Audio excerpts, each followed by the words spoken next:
So, very good morning to all of you. Myself, Dr. Prashant Pawase, and I am today here to deliver the lecture on the basics in food chemistry course, under which the topic is like water activity and the role of water activity in the food spoilage, how the water activity play important role while this maintaining the stability of the food products. So, we are going to discuss about the water activity and its different aspects. So, we'll start with this. So, with respect to the water activity, any kind of the food product whose shelf life will be depend on the amount of water content present in the food material. So, not only the amount of water, but generally a free amount of water, the quantity of the free water which is to be present in particular food product will be decide that how that particular food material will having the shelf life. If amount of free water present is more, then the shelf life of that particular food product will be very less. That means that the water activity will be the higher. So water activity basically we can define as it is nothing but the amount of free water which is present in your food product, or in another way we can also say it is a ratio of partial vapor pressure of any liquid to the partial vapor pressure of pure water. So we are comparing the water activity in terms of amount of free water in your particular food product with respect to amount of free water in the pure water, which is always 100%. So likewise, this is basically concept of water activity. The higher amount of free water content, chances of microbial growth will be there, and the various kind of physico-chemical changes will be going to be carried out. So in this particular, the water present in interacts measure as a hydrophilic nutrient. So water as a universal solvent in which different kind of nutrients will get solubilized. Water is in whatever the hydrophilic nutrients, like suppose the carbohydrates, proteins, or rather than vitamins, minerals. So those are the hydrophilic nutrients which will get easily solubilized with the water because of the hydrophilic nature, and certain which are the hydrophobics, for example lipids, which are not solubilized. So because of the water, most water itself act as a source for multiple nutrient to carry from one place to the targeted place. So that will be also important thing. So hydrophobic molecule causes water molecule to bind, the hydrophobic do not. Means the hydrophilic and hydrophobic, these are the two types of components. So hydrophilic components are water soluble, which are water loving, and hydrophobic components are water hating, or which are not generally water solubilized components. So that is the next. Basically whatever the water which is to be present in the particular food material, which is in the form of one, it is to be a free form, bound form, then there is imbibed form of water, and then adsorbed form of water. These are basically types of water. So amount of free water which is to be present in a particular food material is more, it means the water activity of that particular food will be the higher, and water activity always in the range of 0 to 1. If there is a high amount of bound water present, it means the growth of microorganism will not be easier, because microorganism will not get the available water for their growth. So bound water content will be higher, it means the chances of the growth of microorganism in that particular food product will be less. So another one type is imbibed water, that is also one kind of the water. So where the water is going to be bound form, that is a different kind of crystals form, that will be as an imbibed form. So different kind of form of water, out of which free water plays a very important role in terms of water activity and its effect on the particular food material.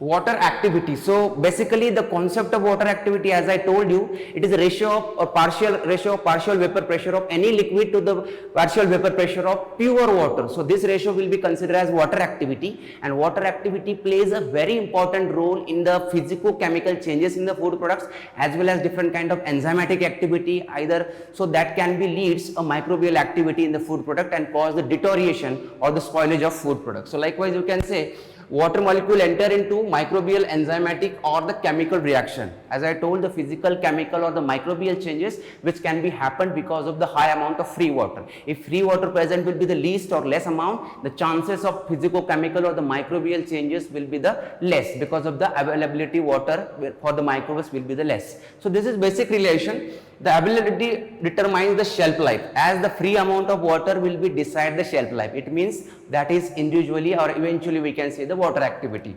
Then as a bound water, the percentage of bound water will decide the stability of food material.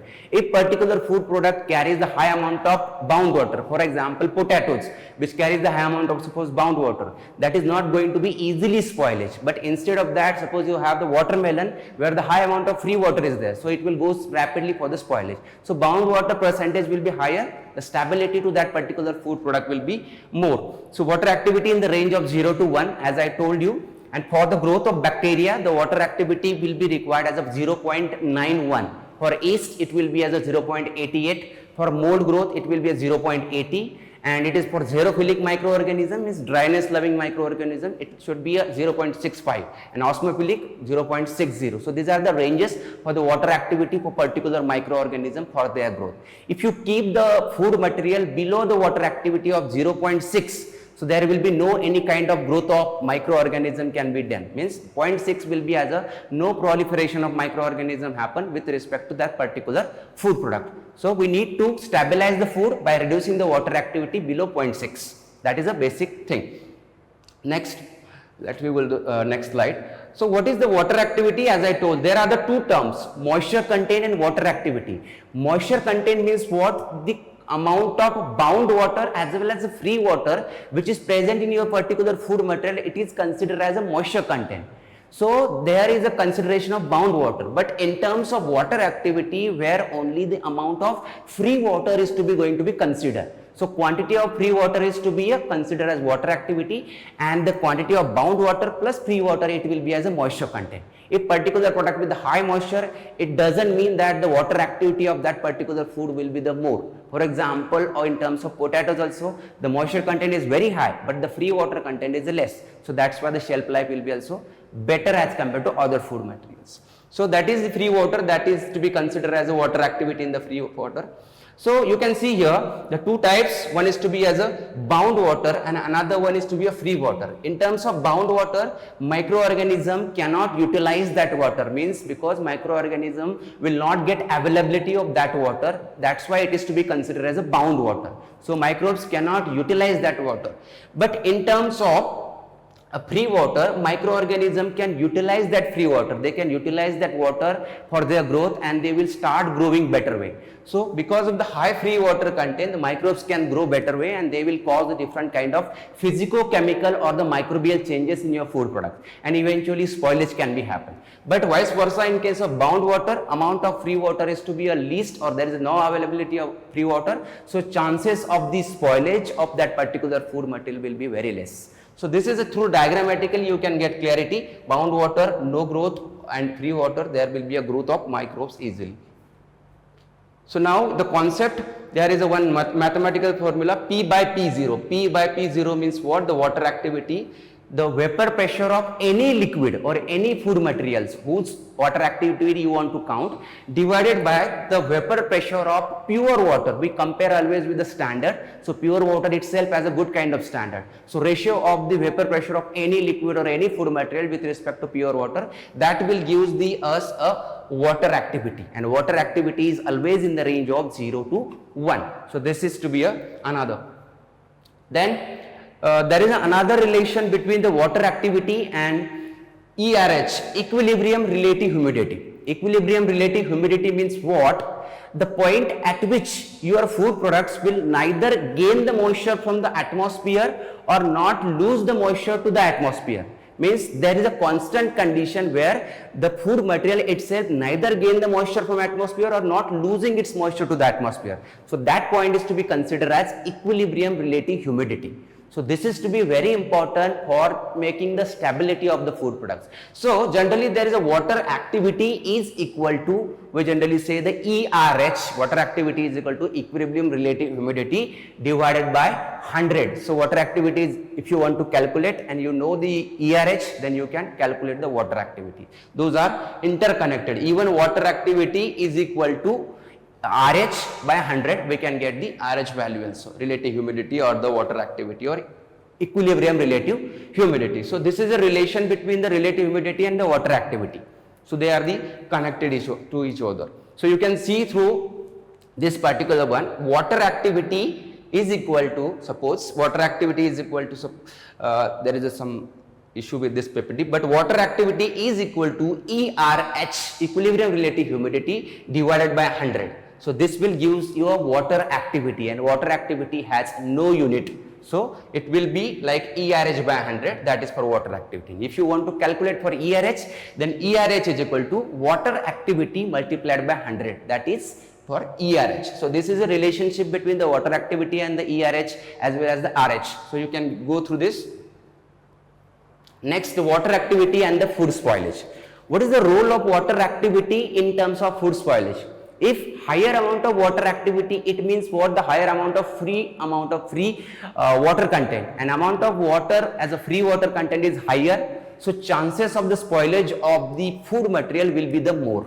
So if water activity will be higher, like 0.91, 0.97, 0.98, 0.87, 0.79 above, so chances of growth of microorganism will be more. For example, as I already told you, in terms of bacterial growth, your water activity should be get 0.91. So most of the bacteria will grow at 0.91. If you want to stop the growth of bacteria and you reduce the water activity below 9, so no growth of bacteria can happen. So bacterial growth can be happen 0.91. For yeast, 0.88 as a water activity. For mold, 0.80. Then your halophilic microorganisms, the salt loving, there is 0.75. Then your osmophilic, 0.6. Like this categories of microorganisms which can be grow at particular water activity. So in this case, water activity and food spoilage. So you can see those food material with the high amount of water or high amount of free water, where the chances of microbial growth will be more, physicochemical changes in terms of food product will be more, and the spoilage will be very rapidly happen. So water activity is going to be directly proportional to the amount of free water or amount of moisture, not moisture, but amount of water activity present in your food material. Higher water activity, higher chances of spoilage of your particular food material. So this is a very simple correlation between the water activity and the shelf life of your particular food stuff.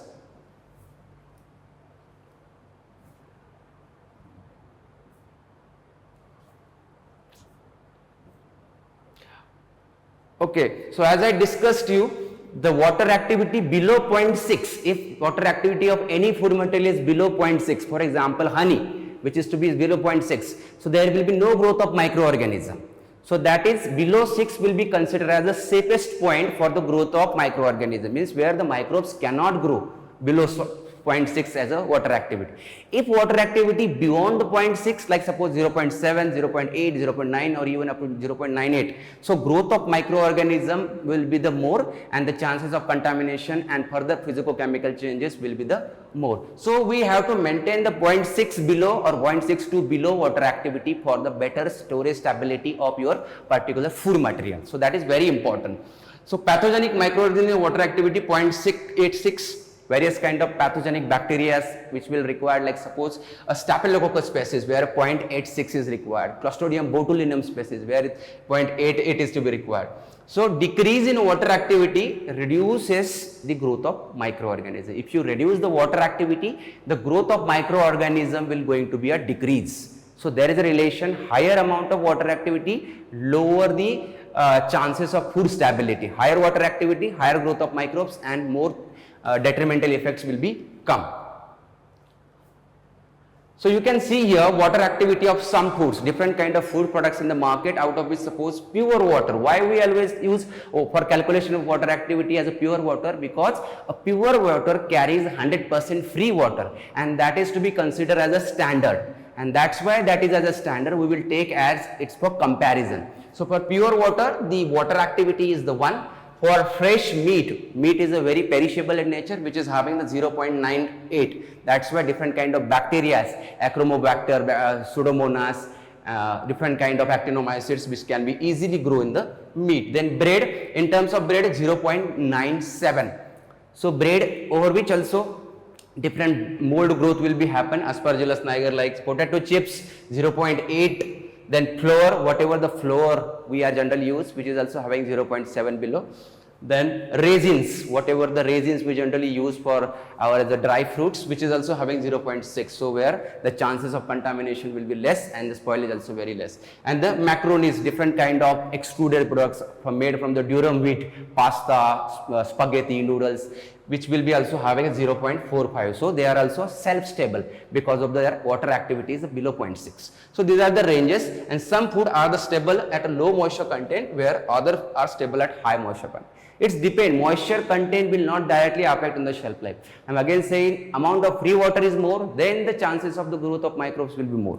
So there is a one relation about that. Potato starch stable at 20% moisture also. So there is a one relation.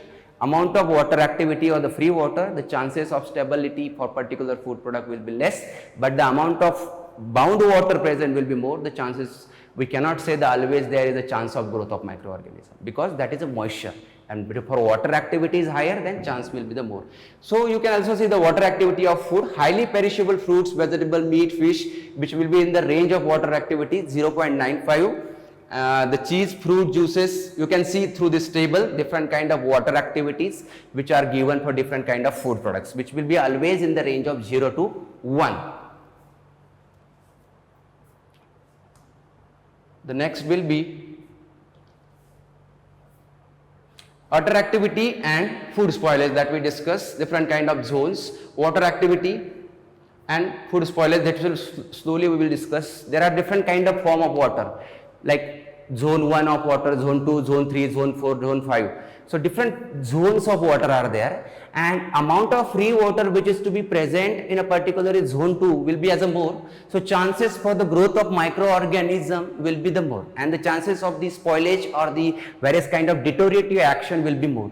So generally whatever the water which is in the third zone, which is quite difficult to remove or which is a bound form, which is not easily going to be attacked by microorganism for their physico-chemical growth or the deterioration. So basic relation between water activity and the food spoilage, your water should be in the free form, which should be easily accessible, and that particular accessible water, that should be going to be cause the spoilage of your particular food product easily, because that water utilized by that microorganism along with certain nutrients which are present in the food product, and by utilizing that water and nutrients, that convert your complex material into the simpler one with certain secondary metabolites like sulfhydryl based compounds, H2S based compound, and the spoilage can be happen.